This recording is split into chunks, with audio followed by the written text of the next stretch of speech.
சின்னத்தில் வாக்களித்து ஒரு மிகப்பெரிய வெற்றியை தேடித்தர வேண்டுகிறேன்.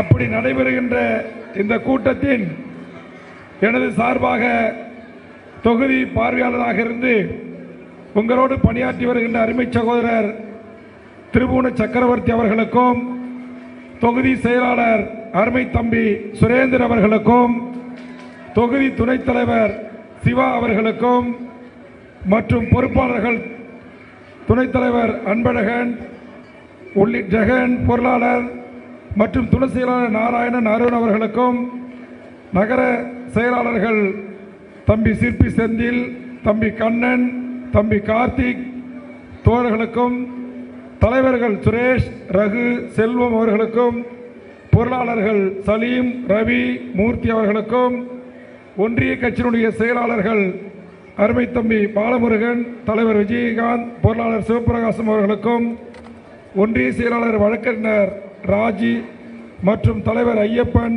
பொருளாளர் சேதுராஜன் அவர்களுக்கும், மற்றும் ஒன்றிய செயலாளர்கள் ராஜகோபால் மற்றும் பலாப்பட்டு துறை சிவா உள்ளிட்டவர்களுக்கும், மற்றும் ஒன்றிய செயலாளர் வீரமணிகண்டன், தலைவர் பஞ்சமூர்த்தி பிரசாந்த் அவர்களுக்கும், ஞானவேல் தலைவர் ஒன்றிய செயலாளர் மற்றும் தலைவர் சிவா மருநாயகம் அவர்களுக்கும், பேரூராட்சியுடைய செயலாளர்கள் மோகன் மற்றும் ராம்குமார் பன்னீர் பொருளாளர் அவர்களுக்கும், முத்துகிருஷ்ணன் பேரூர் செயலாளர், பத்துநாபன் தலைவர் மற்றும் பொருளாளர் கலீல் அவர்களுக்கும், மற்றும் நகரமன்ற உறுப்பினர்கள் நம்முடைய கிருஷ்ணராஜ், தம்பி துரை உள்ளிட்ட கட்சியினுடைய பொறுப்பாளர்களுக்கும், மேடையிலே அமர்ந்திருக்கின்ற நம்முடைய அமரா அக்கா உள்ளிட்ட இங்கே பல்வேறு மாநில, மாவட்ட, ஒன்றிய, நகர என்று பல்வேறு பொறுப்புகளை தாங்கி வகிக்கின்ற அனைத்து தமிழக வாழ்வுரிமை கட்சியின் உறவுகளுக்கும்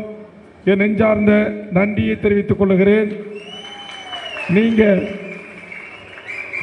நீங்க ஓட்டு போட்டு தேர்வு செய்து எம்எல்ஏவா சட்டமன்றத்துக்கு அனுப்புனீங்க.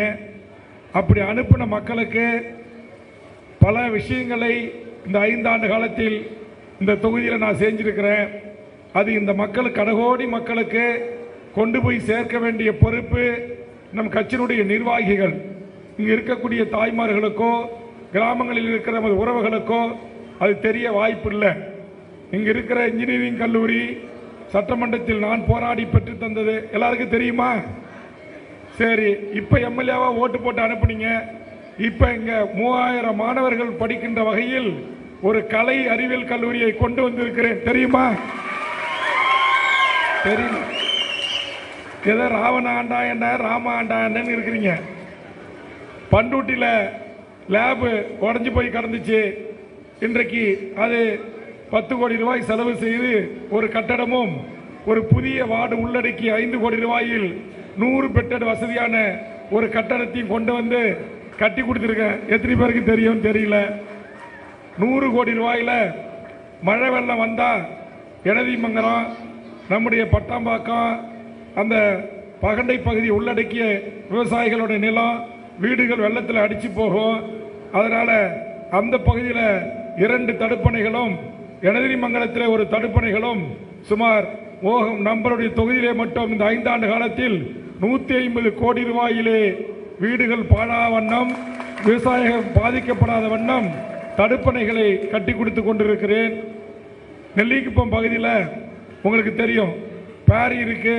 ஒரு 24 மணி நேரம் மருத்துவமனை வேண்டும் கேட்டாங்க. தொடர்ந்து சட்டமன்றத்தில் குரல் கொடுத்து போராடி இன்றைக்கு 24 மணி நேரம் ஒரு புதிய மருத்துவமனை கட்டடம் கட்டி அது பயன்பாட்டுக்கு வந்திருக்கிறது. நகராட்சி, பண்டூட்டி நகராட்சிக்கு உள்ள நகரத்தில் இருக்கிற மக்களுக்கான நகர சுகாதார வளாகம் ஒன்று புதிதாக கட்டி கொடுத்து போதிய மருந்து மாத்திரைகளோடு மருத்துவர்கள் நியமனம் செய்யப்பட்டிருக்கிறது. திருவதி அருகே ஒரு துணை சுகாதார நிலையம் திறக்கப்பட்டிருக்கிறது. என்னுடைய தொகுதியில் இருக்கிற பாலூரிலிருந்து, நெல்லிக்குப்பத்திலிருந்து, வீரப்பெருமாளூரிலிருந்து, சேமக்கோட்டையிலிருந்து என் தொகுதியில் இருக்கிற அத்தனை மேல்நிலை பள்ளிகளுக்கும் கிட்டத்தட்ட 30 கோடி ரூபாய் செலவில் நம்முடைய மாணவர் செல்வங்கள் அமர்ந்து படிப்பதற்கான கூடுதல் வகுப்பறை கட்டடங்கள் கட்டி திறந்து வைக்கப்பட்டிருக்கிறது. அதோடு இல்லாமல் 100கணக்கான அங்கன்வாடி மையங்கள் புதிதாக கட்டி கொடுத்திருக்கு. நூற்றுக்கணக்கான கிராம நிர்வாக அலுவலகங்கள் கட்டி கொடுத்துருக்கோம். பல கிராமங்களுக்கு நாடக மேடை என்ற கொட்டாய் கேட்டாங்க, அமைச்சு கொடுத்துருக்கிறேன். ரேஷன் கடைகள் கேட்டாங்க, கட்டி கொடுத்துருக்கிறேன். 1000 கோடி ரூபாய் செலவில் பைபாஸ் உட்பட நம்முடைய நெல்லிக்குப்பத்திலிருந்தும் கடலூரிலிருந்தும் சாலை அகலப்பணிகளில் இருந்து பல கிராமங்களுக்கான இணைப்பு சாலைகள், அதை அத்தனையுமே செஞ்சு கொடுத்துருக்கிறோம். இது ஒன்றொன்றும் தமிழக சட்டமன்றத்தில் போராடி சண்டையிட்டு வாதாடி அமைச்சர்களுக்கு எனக்கும் சண்டையாக மாறி, முதலமைச்சர் எனக்கும் சண்டையாக மாறி, அப்படி எதற்கெடுத்தாலும் நான் அங்கே ஃபைட் செய்வது என் தொகுதி மக்கள் வளர்ச்சிக்காக. அதில் ஆத்திரமடைந்த அமைச்சர்கள் தான் இன்றைக்கு நான் அந்த கூட்டணியிலே தொடர்வதை விரும்பாமல் எதுக்கெடுத்தாலும் வேல்முருகன் குரல் கொடுக்கிறான், எதற்கெடுத்தாலும் பண்டூட்டி பண்டூட்டி என்று கேட்கிறான், காலேஜ் கூடன்னு கேட்கிறான், பாலம் கூடன்னு கேட்கிறான். சாத்திப்பட்டு மக்களுடைய நீண்ட நாள் கோரிக்கை பாலம் கட்டி முடிக்கப்பட்டிருக்கிறது. சீரான மின்சாரம் வேண்டும் என்று சொன்னார்கள். அங்கே பல கோடி ரூபாய் மதிப்பில் துணை மின் நிலையம் அமைத்து தந்திருக்கிறேன். உறைவிலே கூடுதல் மருத்துவமனை கட்டட வேண்டும் என்று சொன்னார்கள், கட்டி கொடுத்திருக்கிறேன். ஆக எது எல்லாம் என்னிடத்தில் கேட்கப்பட்டது. ஒரே ஒரு ஆதி திராவிட மக்கள் நாங்கள் ஊரில் போகிறோம், கடையை எங்களுக்கு பிரித்து கொடு, ஊரில் இருக்கணும் எங்களை ஜாதி பெற சொல்லி திட்டான்னு சொன்னாங்க, தனியாக கடையை பிரித்து கொடுத்துருக்கிறேன். ஆக என்னெல்லாம் கேட்டாங்களோ, நரிமேடு தனி கடை வேண்டும் என்றார்கள், கட்டி கொடுத்திருக்கிறேன். பட்டியல் ஒரு புக்லெட் போட்டிருக்கிறேன், எழில அந்த புத்தகத்தை எடுத்துருவாங்க, வண்டியில் இருந்துச்சு பாருங்க, ஒரு புத்தகம் இருக்கு. அந்த புத்தகத்தில் இங்க இருக்கிற பத்திரிகை நண்பர்கள் சுரேஷ் போன்ற நம்முடைய சீனு போன்ற மூத்த பத்திரிகை நண்பர்கள்ட்ட கையில் கொடுக்கிறேன். தமிழ்நாட்டின் வரலாற்றில் ஒரு சட்டமன்ற உறுப்பினர் தன்னுடைய பேச்சு திறமையின் மூலமாக, தன்னுடைய வாத திறமையின் மூலமாக எந்த தொகுதியிலும் நடைபெறாத வண்ணம் இந்த தொகுதியில் என்னுடைய முயற்சியில் எனது மக்கள் கேட்ட அத்தனையும் செய்திருக்கிறேன். ஆனா அப்படி எல்லாவற்றையும் செய்து எங்க இந்த தொகுதி தொடர்ந்து வேல்முருகனுடைய தொகுதியாக கோட்டையாக மாறிவிடும் என்று அச்சப்பட்டவர்கள், அச்சனை நான் வை தெரிஞ்சவன், அவங்க கட்சி கூட்டத்தில் வேல்முருகனே எப்ப பார்த்தாலும் நீங்க கொடுக்குறீங்க, எங்களுக்கு தரமாட்டேன்றீங்க அப்படின்னு சொல்லி என்னுடைய சுயமரியாதை சீண்டுகிற வகையில், என் தன்மானத்தை தட்டி பார்க்கின்ற வகையில் சில தற்குறிகள் பேசியனுடைய விளைவுதான் நான் கோபித்துக் கொண்டு கடைசி ஓராண்டு நான் எந்த கிராமத்திற்கும் வரவில்லை. இந்த மக்களுடைய மேம்பாட்டிற்காக, இந்த தொகுதியினுடைய வளர்ச்சிக்காக நான் முதலமைச்சரிடம் சண்டையிட்டேன். இது இல்லை தொகுதி புத்தகம். அப்ப அமைச்சரோட எனக்கு சண்டை. இங்க இருக்கிற என்னுடைய கோவில்களிலே தமிழிலே அர்ச்சனை செய்ய வேண்டும், குடமுழுக்கு அர்ச்சனையிலே செய்யப்பட வேண்டும் கேட்கிறேன். சேகர்பாபுக்கு எனக்கு சண்டை. தடுப்பணைகள் இடிந்து விட்டது, அதை கட்டி கொடுக்கவில்லை மாண்புமிகு துரைமுருகன் அமைச்சர். நான் கேட்கிறேன், அவர் எழுந்து வழக்கு நீதிமன்றத்தில் இருக்கு என்று சொல்லுகிறார். ஆக எல்லா மந்திரிக்கும் எனக்கு எதுக்கு சண்டை? எனக்கு கான்ட்ராக்ட் கேட்டு சண்டையா? எனக்கு பணி கேட்டு சண்டையா? என்ன செய்தேன்? இந்த மக்களுக்காக விசுவாசமாக இருந்தேன், இந்த மக்களுக்காக உழைத்தேன், இந்த மக்களுக்காக சட்டமன்றத்தில் சண்டையிட்டேன். நான் நினைச்சிருந்தா முதலமைச்சரோட சண்டையிடாம அமைச்சர் பெருமக்களோட இணக்கமாக இருந்து நான் சம்பாதிச்சிருக்கலாம். இங்க உட்கார்ந்து இருக்கிற இத்தனை தாய்மார்கள், இத்தனை கட்சிக்காரர்கள் யாருக்கிட்டையாவது நான் காசு வாங்கி ஏமாத்திட்டேன், வேலை வாங்கி தரேன்னு காசு வாங்கி ஏமாத்திட்டேன், கான்ட்ராக்ட் வாங்கி தரேன்னு ஏமாத்திட்டேன், யாருக்கிட்டாச்சும் வாங்கியிருக்கேன்?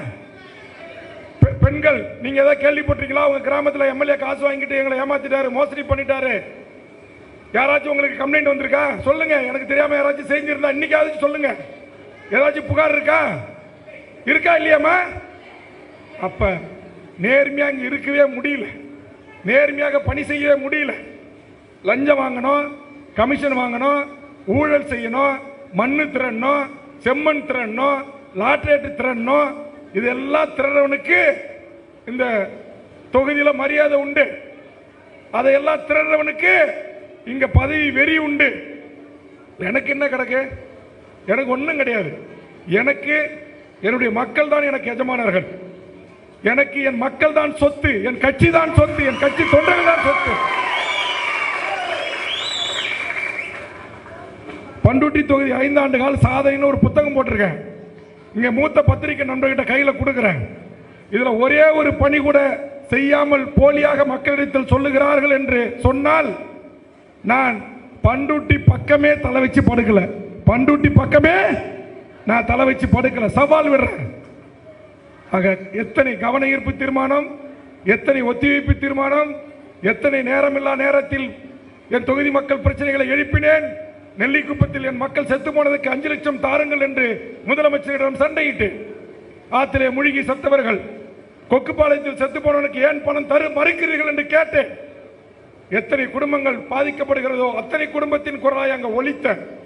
ஆனா அரசு விழாக்கள்ல, இங்கே நடக்கின்ற அமைச்சர் பெருமக்கள் விழாக்கள்ல என் புகைப்படத்தை போட மாட்டானுங்க, என் பேரை போட மாட்டாங்க, இரட்டடிப்பு செய்வாங்க. அவங்க அமைச்சர்களை வைத்துக்கொண்டு மாவட்ட செயற்குழு பொதுக்குழுல உணா கூட்டணி கட்சிக்கே தொகுதியை கொடுத்துறீங்க, இனி கொடுக்க கூடாதுன்னு 2ஆம் கட்ட தலைவர்களா இருக்கிறவங்க பேசுவான். அதை அமைச்சர்கள் உட்கார்ந்து சிரிச்சுக்கிட்டு பார்த்துக்கிட்டு இருந்தா, அப்படி ஒன்றும் சுயமரியாதை இழந்து அந்த பதவியை கூட்டணியில் பெற வேண்டும் என்கிற அவசியம் மயிறு எனக்கு இல்லை.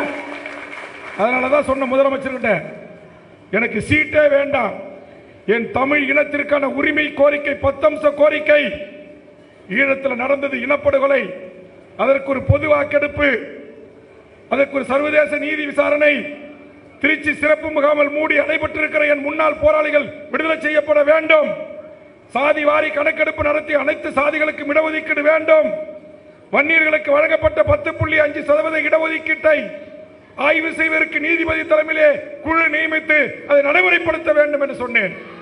நீதிபதி நியமிக்கப்பட்டார்கள், ஆனா நடைமுறைப்படுத்தல. யார் தடுத்தது? எந்த சக்தி தடுத்தது? கேள்வி கேட்டோம், பதில் இல்லை. அதனால உங்களை நம்பி, இங்கே அமர்ந்திருக்கிற என் தாய்மார்களை நம்பி, இங்கே கூடி குழுமி நிற்கிற என் கட்சிக்காரர்களை நம்பி, என் 2ஆம் கட்ட தளபதிகளாக இருக்கிற இங்கே மேடையிலே நின்று கொண்டிருக்கிற அத்தனை பேரையும் நம்பி, இந்த பதவியை நான் எப்போது வேண்டுமானாலும் நினைத்தால் பெற முடிகின்ற அளவுக்கு என் கட்சியை கட்டமைத்து விட்டு தமிழ்நாடு முழுவதும் நான் நீண்ட நெடுமையினம் மேற்கொண்டு நீதி கேட்டு என் மக்களை நான் அணுக போகிறேன், என் மக்களை சந்திக்க போகிறேன் என்று சொல்லிட்டு வந்திருக்கிறேன்.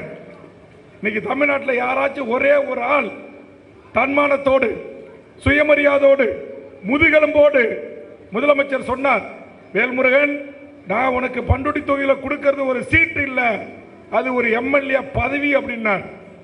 ரொம்ப நன்றிங்க முதல்வரே. நான் திரும்ப திரும்ப ஒரு எம்எல்ஏ ஆகிறதுக்கு நான் கட்சி நடத்தல. இங்க உட்கார்ந்து இருக்கிற என் கட்சி நிர்வாகிகளுக்கு ஒரு நகரமன்றத்தினுடைய தலைவராக, ஒரு ஊராட்சி ஒன்றியத்தினுடைய தலைவராக, இன்னும் பல சட்டப்பேரவை உறுப்பினர்களை பெறுவதற்கு நான் கட்சி தொடங்கியிருக்கிறேன். ஒரு எம்எல்ஏ ஆகுனா உங்க கட்சியில சேர்ந்து ஆகிட்டு போறேன், எதுக்கு நான் தனியாக கட்சி நடத்தணும்? அதனால் எனக்கு ஒரு சீட் என்ற பேச்சே வேண்டாண்ட. பேச்சுவார்த்தை சுமூகமாக நடைபெறவில்லை. சரி, இவங்க இதுல இருந்து ஏறி வர மாட்டாங்கன்னு தெரிஞ்சு கொண்டு அப்புறம் அறிவித்தேன், எனக்கு சீட்டே வேண்டாம். 15 வருஷம் கட்சி தொடங்கி திரும்ப ஒரே ஒரு இடம் கொடுக்குறீங்க அப்படிங்க போது அதுவும் எனக்கு வேண்டாம். அதுவும் என்ன தெரியுமா சொன்னாங்க, என் சொந்த தொகுதியிலிருந்து நான் இங்க அறிவிக்கிறேன், நான் கேட்கிறேன், நான் எம்எல்ஏவாக இருக்கிற பண்ருட்டி தொகுதியை குறித்து அவங்க வாயை திறக்கல, அல்லது என் சொந்த தொகுதியான நெய்வேலி தொகுதியை குறித்து வாயை திறக்கல. சௌமியா அன்புமணி எங்கு போட்டியிடுகிறதோ அங்கு அவரை எதிர்த்து வேல்முருகன் போட்டியிட வேண்டும் என்று சொன்னார்கள். சொன்னது ஒரு மூத்த அமைச்சர். ஒரே குடும்பத்தில் அண்ணனும் தம்பியுமாக இருந்த அந்த கட்சியில அந்த கட்சிக்காரர்களுக்கு எனக்கும் சண்டையை மூட்டி விடுற வேலையை ஒரு சிலர்கள் முயற்சித்தார்கள். அது அவங்க விளையாட்டுக்கு சொன்னாங்களோ உண்மையா சொன்னாங்களோ எனக்கு தெரியாது.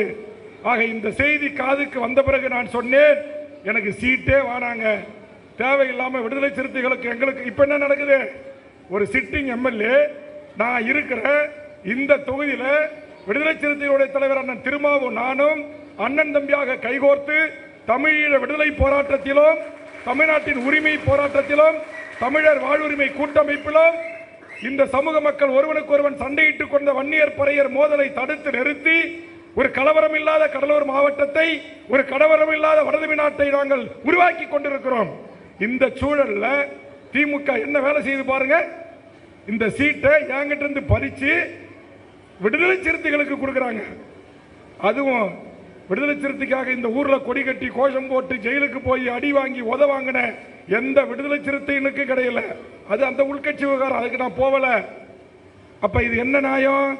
திமுக என்ன செய்து இங்க ஆதி தமிழராக இருக்கின்ற பறையரும் படையாட்சியும் இந்த தேர்தலில் சண்டை போட்டுக்கணும்னு நினைக்கிறீங்க. அதுக்கெல்லாம் வாய்ப்பு இல்லை ராசா, அதுக்கெல்லாம் வாய்ப்பு இல்லை ராசா. கடந்த தேர்தலை எப்படி நான் கிராமப்புறங்களிலும் ஆதி தமிழர்கள் வாழ்கின்ற பகுதிகளிலும் வாக்கு கேட்டு வருகை வந்த போது வாஞ்சியோடு எனக்கு ஆளுயர மாலைகளை அணிவித்து அண்ணன் திருமாவர்களின் உயிரின் உயிரான விடுதலை சிறுத்தைகள் தங்கள் தோளில் சுமந்து எனக்கு வாக்கை வாங்கி தந்தார்களோ, அதே மாதிரி ஆயிரம் என்ற இஸ்லாமிய உறவுகள் அந்த பூத்துகளிலே 90% வாக்குகளை எனக்கு அளித்து என்னை வெற்றி பெற செய்தார்களோ, அந்த நல்ல உள்ளங்களுக்கு இந்த நேரத்தில் மீண்டும் ஒருமுறை இருகரம் குப்பிய நெஞ்சார்ந்த நன்றியை காணிக்காக்குகிறேன். நான் இந்த தேர்தலில் பண்ருட்டி தொகுதியில் போட்டியிடுகிறேனா அல்லது தமிழ்நாடு முழுவதும் பயணங்கள் மேற்கொண்டு என்னை அவமானப்படுத்தியவர்களை, என் சுயமரியாதைக்கும் தன்மானத்திற்கும் இழக்கை ஏற்படுத்தியவர்களுக்கு ஒரு சரியான பாடங்களை எதிர்காலத்தில் புகட்டுவதற்கு தமிழக வாழ்வுரிமை கட்சியை கட்டமைத்து தமிழ்நாட்டில் தவிர்க்க முடியாத ஒரு மாபெரும் சக்தியாக தமிழக வாழ்வுரிமை கட்சியை உருவாக்குவதற்காக பயணம் மேற்கொள்கிறேனா என்பதை அதிகபட்சம் 24 மணி நேரத்திலே நான் அறிவிக்க இருக்கிறேன். அதுக்காக நீங்க கேட்கலாம், ஏன் இப்ப எங்க தொகுதியில நிக்க மாட்டீங்களா அப்படின்னு. ஒன்றை மட்டும் சொல்லுகிறேன், அது நான் நின்னாலும் சரி, இங்கே மேடையிலே வீட்டிருக்கிற சுரேந்திரில் தொடங்கி ஞானவேல் வரையிலும் இங்கே நின்று கொண்டிருக்கிற எந்த உறவுகளாக இருந்தாலும் சரி, இங்கே என்னுடைய சகோதரில் தொடங்கி கார்த்திக் வரையில் நின்று கொண்டிருக்கிற எந்த உறவுகளாக இருந்தாலும் சரி, மேடையிலே இந்த அரங்கு முழுவதும் கூடியிருக்கிற என் தாய்மார்களும் உங்களில் ஒருவராக இருந்தாலும் சரி, கட்சிக்காக 24 மணி நேரமும் பயணம் செய்கின்ற தலைமை நிலைய செயலாளர் கனலூர் கண்ணனாக இருக்கலாம், அல்லது முத்துலட்சுமி வீரப்பனார் போன்றவர்களாக இருக்கலாம், யாராக வேண்டுமானாலும் இருக்கலாம். ஒரு கட்சி வளர வேண்டும் என்று சொன்னால், கட்சி களத்தில் பணி மேற்கொள்ள வேண்டும் என்று சொன்னால், இன்னும் 24 மணி நேரத்தில் நாங்கள் முடிவு செய்து அறிவிக்க இருக்கின்ற அந்த வேட்பாளரை நீங்கள் பெருவாரியான வாக்குகள் வித்தியாசத்தில் வெற்றி பெற செய்ய வேண்டும். எந்த இடத்திலும் சாதிய மோதல்களோ சண்டைகளோ பிணக்குகளோ வரக்கூடாது. ஆதலால் அண்ணன் திருமாவளவன் அவர்களும் காட்டுமன்னார்குடியிலே போட்டியிடுவதாக அறிவித்திருக்கிறார். அவருடைய வேட்பாளர்கள் மீதம் 8-7 இடங்களிலே போட்டியிட இருக்கிறார்கள். ஒருவருக்கொருவர் பரஸ்பரம் ஒரு புரிதலோடு அவர்கள் கட்சிக்கு வாக்கு கேட்பார்கள், நாம் நமது கட்சிக்கு வாக்கு கேட்போம். நாம் நம்முடைய தலைமையிலான ஒரு அணி அமைத்திருக்கிறோம். ஒரு சீட்டுக்கு போய் வேல்முருகன் அதிமுக ஆபீஸ்லயும் திமுக ஆபீஸ்லையும் நிற்பதை காட்டிலும் தன்மானத்தோடு சுயமரியாதையோடு முதுகெலும்போடு தனித்து நின்று போராடி மடிவதே மேல் என்கிற முடிவை உங்களை நம்பி எடுத்திருக்கிறேன். ஒரு 5 வருஷம் பதவி இல்லாத இருந்தா வேல்முருகனுக்கு ஒன்னும் குடிமொழிக்கு போகாதே. அந்த 5 ஆண்டும் எனக்கு வாய்ப்பு கிடைக்கும். இங்கே கூட நூற்றுக்கணக்கான என் உறவுகளுடைய கல்யாணம், காதுகுத்தி, மஞ்சளாட்டு விழாவுக்கு என்னால் வர முடியல. இந்த கட்சியுடைய முக்கிய நிர்வாகிகளுக்கு வர முடியவில்லை. கூட்டணி கட்சி தோழர்கள் அழைக்கின்ற போது வர முடியவில்லை. சாதி மத கட்சி எல்லைகளை கடந்து நூற்றுக்கணக்கான பத்திரிகையோட வர முடியல என்னால. காரணம், இந்த கட்சியை கட்டமைப்பதற்காக இரவு பகல் பாராமல் ஓடிக்கொண்டே இருக்கிறேன். ஆதலால் பதவியை வாய்ப்புள்ளவர்களுக்கு வழங்கிவிட்டு தேர்தல் பணிக்காக தமிழ்நாடு முழுவதும் பயணம் செய்து தேர்தலிலே கட்சி கட்டமைப்பை உருவாக்கி தமிழ்நாடு முழுவதும் கன்னியாகுமரியில் தொடங்கி கும்மிடிப்பூண்டி வரையிலும் சில இடங்களிலே வலுவாக இருக்கின்ற இடங்களிலே தமிழக வாழ்வுரிமை கட்சிக்கென்று சட்டமன்ற உறுப்பினர்களை தேர்ந்தெடுக்கின்ற அந்த கட்டமைப்பு பணிகளை நான் மேற்கொள்வதற்கு கட்சியினுடைய உயர்நிலை குழு நாளை முடிவெடுத்து எனக்கு அந்த வாய்ப்பை வழங்கினால் அதை நான் செய்வதற்கு தயாராக இருக்கிறேன். அப்படி நான் செய்கின்ற போது இங்க உங்களில் ஒருவரை, இந்த பகுதியின் மண்ணை சார்ந்த ஒருவரை, இந்த தொகுதியின் வாக்காளராக இருக்கக்கூடிய ஒருவரை என்னை நம்பி எனக்கு துரோகம் செய்யாமல் இந்த தேர்தலில் நான் தனியா நிக்க போறேன்னு முடிவெடுத்து பல ஆண்டுகளுக்கு முன்பே அறிவிச்சேன். அதாவது தனியா நிக்க போறேன்னு இல்லை, இந்த நான் எம்எல்ஏவுக்கு நிக்க போறது இல்லை அப்படின்னு சில முன்னணி தலைவர்களுக்கெல்லாம் தெரியும், சில கட்சி நிர்வாகிகளுக்கெல்லாம் தெரியும். சரி, எம்எல்ஏ பதவி இனிமேல் நம்ம எம்எல்ஏ கிட்ட இருக்காதுன்னு சொல்லி பல பேர் பல கட்சிக்கு ஓடனான், பல பேர் எனக்கு துரோகம் செஞ்சான், பல பேர் நான் எம்எல்ஏவுக்கு நிக்க மாட்டேன் என்கிட்ட காசு இல்லைன்னு ஒதுங்கினா. ஆனா அப்படியெல்லாம் ஒதுங்கினவன், ஓடனவன், காட்டி கொடுத்தவன், துரோகம் செஞ்சவன் போக என்கிட்ட மிச்சம் இருக்கின்ற இருப்புக்கள் என்பது என் மீது மாறாத பற்றும் அன்பும் கொண்ட அப்பழுக்கற்ற என் தொண்டர்கள் தான் என்னோடு இருக்கிறார்கள். ஆக சின்ன ஸ்கூல்ல படிக்கிற காலத்தில் இருந்தோம், மாணவர் பருவத்தில் இருந்தோம், என்னோடு என் தலைமையை ஏற்றுக்கொண்டு வந்த எத்தனையோ எம் கட்சியுடைய நிர்வாகிகள் இருக்கிறீர்கள். ஆதலால் நிச்சயம் இந்த தொகுதியில் வெற்றி பெறுகின்ற வகையில், உங்களுக்கு தெரியும் அதிமுக 3 கோஷ்டியா இருக்கு, திமுக 30 கோஷ்டியா இருக்கு. அதனால எல்லாருக்கிட்டையும் அன்பு பாராட்டி எல்லாருடைய ஆதரவையும் பெறுகின்ற ஒரு நல்ல வேட்பாளரை உங்களுக்கு அறிமுகம் செய்கிறேன். அந்த நல்ல வேட்பாளர் கண்டிப்பாக உங்கள் பேராதரவோடு அவரை வெற்றி பெற செய்யணும். அவர்கிட்ட ஏதாச்சும் உங்களுக்கு குறை குற்றம் இருந்தா என்கிட்ட சொல்லுங்க, இல்லை என்னுடைய சகோதரர்கிட்ட சொல்லுங்க, நாம் அதை மாற்றி காட்டுகிறோம். போகலாம், 5 நிமிஷம் மட்டும் பாருங்க. அதாவது ஒரு நிமிஷம் ஒரு செயற்குழுல, பொதுக்குழுல, மாநில நிர்வாக குழுல ஒரு முடிவெடுத்து 5 ஆண்டு கால கட்சி பணிக்கு நான் போகிறேன், அனுமதி தாருங்கள் என்று கேட்டிருக்கிறேன். இப்ப நீங்க எல்லாம் சட்டமன்றத்துக்கு போகணுன்றீங்க. இன்னும் மாற்று கட்சி நண்பர்கள் கூட நீங்க எம்எல்ஏவுக்கு நிக்கணும்னு சொன்னாங்க.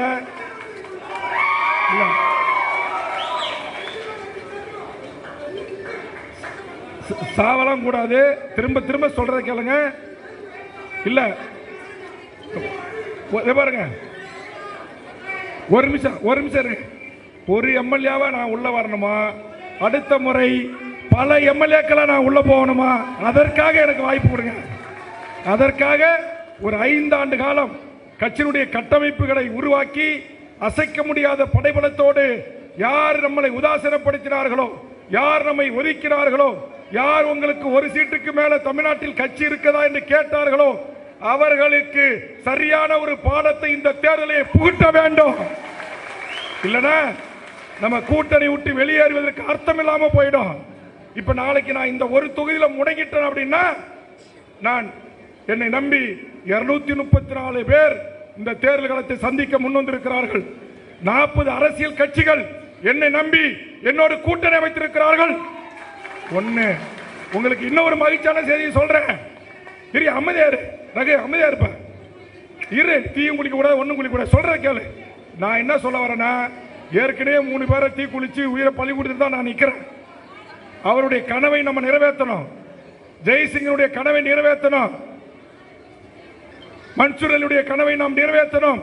மாவீர வினோத்தினுடைய தியாகத்துக்கு மதிப்பளிக்கணும். அதனால நம்ம போய் அடுத்தவங்க ஆபீஸ்ல நின்று ஒப்பந்தம் போட்டு இடங்கள் கொடுத்தோம். என் அருமை உறவுகளே, உங்கள் உழைப்பு, உங்கள் தியாகம், நீங்கள் என் மீது வைத்திருக்கிற உயிருக்கும் மேலான அந்த அன்புதான் 40 கட்சி தலைவர்கள் நம்முடைய கட்சி அலுவலகத்துக்கு வந்து, நம்முடைய கோயம்பேடு தலைமை அலுவலகத்துக்கு வந்து, அண்ணா நீங்க என்ன அங்க போய் ஒரு சீட்டு கேட்கறீங்க, எங்களுக்கு நீங்க சீட்டு கொடுங்க என்று நாம் அவர்களுக்கு சீட்டு கொடுக்கிற இடத்திற்கு உயர்ந்திருக்கிறோம். நீங்க நினைச்சு பார்க்க முடியுமா? 234 தொகுதிகளிலே என்ன சொன்னாங்க? பண்டூட்டி கட்சினாங்க, கடலூர் கட்சினாங்க, விழுப்புரம் மாவட்ட கட்சினாங்க, பக்கத்தில் அரியலூரை சேர்த்துக்கிட்டு 3 மாவட்ட கட்சினாங்க. அப்புறம் வளர்ந்தோம் 5 மாவட்ட கட்சினாங்க. அப்புறம் வளர்ந்தோம் 6 மாவட்ட கட்சினாங்க. அப்புறம் வளர்ந்தோம் வட தமிழ்நாட்டு கட்சினாங்க. இன்றைக்கு கும்மிடிப்பூண்டியிலிருந்து கன்னியாகுமரி வரை 234 வேட்பாளர்களை தமிழக வாழ்வுரிமை கட்சியின் சாராக அறிவித்திருக்கிறேன். இந்த பண்டூட்டி அருகாமையில் இருக்கிற புலியூர் என்கிற செம்மன் பூமியில் பிறந்த வேல்முருடைய படம், வேல்முருடைய கொடி, என் முப்பாட்டன் சோழன் பிடித்த புலி கொடி தமிழ்நாடு முழுவதும் பட்டி தொட்டி எல்லாம் பறக்கிறது. அதற்கு தியாகம் செய்தவர்கள் நீங்கள், அர்ப்பணித்தவர்கள் நீங்கள். நான் போராட்ட களத்திற்கு சென்னைக்கு அழைத்த போதெல்லாம் வண்டி வண்டியாய் அணிதிலிருந்து வந்தவர்கள் நீங்கள். ஒருபோதும் உங்களை நான் மறக்க மாட்டேன். ஒருபோதும் நீங்கள் எனக்கு வாக்களித்து 3 முறை என்னை வெற்றி பெற செய்து அனுப்பி வைத்ததை நான் மறக்க மாட்டேன். இந்த 5 ஆண்டு காலம் மட்டும் எனக்கு சற்று அவகாசங்கள் தாருங்கள் என்று உங்களை மன்றாடி இருகரம் கூப்பி வேண்டி கேட்கிறேன். 5 வருஷம் கொடுங்க. இந்த கட்சியை எப்படி நான் நடத்துறேன், எப்படி இந்த கட்சியை தூக்கி நிறுத்துறேன், இந்த கட்சியை எப்படி தமிழ்நாடு முழுக்க கொண்டு போய் சேர்க்கிறேன், எப்படி ஒரு மிகப்பெரிய படையை உருவாக்குறேன் என்பதை நீங்க எண்ணி வச்சுக் கொள்ளுங்க. பரவாயில்லை, இங்கேயும் நம்ம வேட்பாளர் நிறுத்தோம். உட்கார்ந்து இருக்கிற என் தாய்மார்களும் நீங்களும் உழைத்து பண்ருட்டி தொகுதியில் நான் நிறுத்துகிற வேட்பாளர்களை பெருவாரியான வாக்குகள் வித்தியாசத்தில் வெற்றி பெற செய்யுங்க. அவர்கள் என் நம்பிக்கைக்குரியவர்களாக பணியாற்றுவார்கள் என்று நம்பி நாளை முடிவெடுத்து அந்த தேர்வை உங்களுக்கு நான் அதிகாரப்பூர்வமாக அறிவிக்க இருக்கிறேன். இன்னும் ஒரு மகிழ்ச்சியான செய்தி, நெய்வேலி நான் பிறந்து வளர்ந்த தொகுதி, கேட்டம் தரமாட்டாங்க. இன்றைக்கு கள நிலவரம் தனித்தே தமிழக வாழ்வுரிமை கட்சி நெய்வேலியில் வெற்றி பெறும். குறிஞ்சிப்பாடியில் மிகப்பெரிய மந்திரியை எதிர்த்து இவங்கெல்லாம் என்ன செய்ய முடியும்னு நினைச்சாங்க. இன்னைக்கு எல்லா பத்திரிகையும் சொல்றான், திமுக மந்திரிக்கு தமிழக வாழ்வுரிமை கட்சி கடுமையான நெருக்கடியை தருகிறது என்று. நெருக்கடி தரல ராசா, நெருக்கடி தரல. போதும், நீங்க அந்த தொகுதியில பல முறை எம்எல்ஏவா இருந்துட்டீங்க. ஒரு முறை வேல்முருகன் தலைமையிலான தமிழக வாழ்வுரிமை கட்சிக்கு வாய்ப்பை தருவோம் என்று எனது அருமை குறிஞ்சிப்பாடி தொகுதி வாக்காளர் பெருமக்கள் முடிவெடுத்து விட்டார்கள் என்று சொன்னால், அங்கேயும் நமக்கு ஒரு விதையை போட்டு வைப்போம். ஒரு விதை போட்டு வச்சா உடனே அது முளைச்சி மரமாகி அது கனி தரும் பழம் தரும் அப்படின்னு எதிர்பார்க்க கூடாது. ஆக அந்த அளவிலே மிக திட்டமிட்டு மிக கச்சிதமாக ஒவ்வொரு அடியும் நிதானமாக நான் எடுத்து வைக்கிறேன். அதனால் தயவு செய்து நாளைக்கு ஒரு நாள் அவகாசம் கொடுங்க. அந்த ஒரு நாள் அவகாசத்திற்கு பிறகு 6ஆம் தேதி தான் கடைசி நாள் வேட்புமனு தாக்கல். நிச்சயம் உங்களுக்கு ரிசல்ட் தெரிஞ்சிடும். நான் உடனடியாக வீடியோ கான்பரன்சின் மூலமாக நாளை தமிழ்நாடு முழுவதும் கட்சியுடைய முன்னணி தலைவர்களோடு கலந்து பேசி ஒரு நல்ல முடிவை எடுத்து கண்டிப்பாக இந்த தொகுதியில் நான் இன்னும் எவ்வளவு வேலை செய்வீங்களோ, எப்படி பணியாற்றுவீங்களோ, எப்படி உழைப்பீர்களோ, எப்படி வீடு வீடாக வாக்குகளை கேட்டு பெறுவீர்களோ அப்படி நீங்க உழைக்கணும். இங்க இருக்கிற தொகுதி தலைவர் செயலாளர்கள், ஒன்றிய தலைவர், நகர செயலாளர்கள் அனைவரையும் நாளை அவசரமாக நான் அழைத்து பேசி உங்களுடைய பிரதியாக அவர்களுடைய கருத்துக்களோடு ஒரு வேட்பாளரை முடிவு செய்து நான் அறிவிக்கிறேன். அவங்களுக்கு உங்களுக்குள்ள மாறுபட்ட கருத்து இருக்கலாம், ஆச்சரியங்கள் இருக்கலாம். ஆனால் அதையெல்லாம் ஒதுக்கி வைத்துவிட்டு நான் அறிவிக்கின்ற அந்த வேட்பாளரை வெற்றி பெற செய்வதற்கு நீங்கள் இரவு பகலாக உழைக்கணும். நம்மகிட்ட பணம் இல்லை, நம்மகிட்ட என்ன இல்லை, பணம் மட்டும்தான் இல்லை. ஏன்னா நம்ம மணல் குவாரி நடத்தல. ஒரு பைத்தியக்கார பையன் பழைய பத்திரிகைக்காரன்னு செய்தி போடுறான், பண்ருட்டியில் அதிமுக ஆட்சியிலேயே மணல் குவாரியை மூடிட்டேன். 3 நாள் இல்லை சுரேஷ் சார், இன்னைய வரைக்கும் திறக்க விடலை. இப்போ கூட 2 நாள்